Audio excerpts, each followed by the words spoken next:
வணக்கம். எம்ஆர்எஃப் சொல்லிட்டு சித்தா ஆயுர்வேத கம்பெனி இது.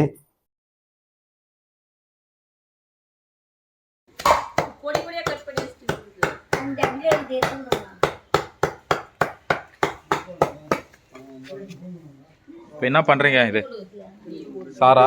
ஆமாம் சார். இதுலேருந்து மூலிகை சாறு எடுத்துகிட்டு சங்கு பஸ்மம் எடுக்குது. சங்கு பஸ்மம் சேர்ப்போம். இது என்ன மூலிகை? இது வந்து அது கோயிலை காமிக்கிறதுன்னா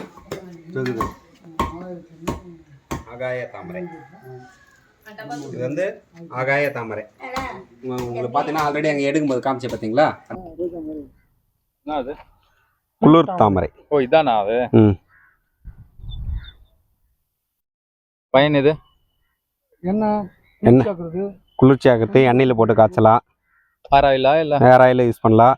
குளிர்ச்சி ஹேர் ஆயிலே யூஸ் பண்ணலாம். குளிர்ச்சி ஆகும். எண்ணெயில் போட்டு காய்ச்சி இது பண்ணால் கீழே வந்து இது பிச்சு எடுத்துடணும். ஓகே. இது பிச்சு எடுத்துட்டு இந்த பூ முட்டை போடணும். சரி சரி. இது பேர் வந்து குளிர் தாமரை சொல்லுவாங்க. அதை க்ளீனாக கழுவி அழிச்சு நல்லா இது பண்ணி சாறு எடுக்கணும். சாறு எடுத்து வந்து சாறு எப்படி எடுக்கிறது? அந்த இது ஆமாம், இந்த வெள்ளை துணியில் எடுத்து நல்லா புளியணும். இந்த பாருங்க சாறு.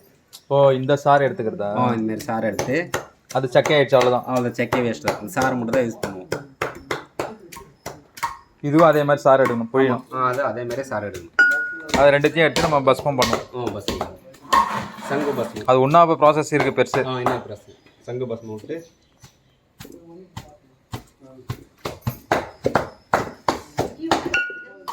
இப்போ டெய்லி ஒர்க்கே உங்களுக்கு இது மாதிரி தான் இருக்குமா? நிறைய அரைக்கிறது, இது மாதிரி மூலிகை சாரை எடுத்து புடம் போடுறது, போட்டு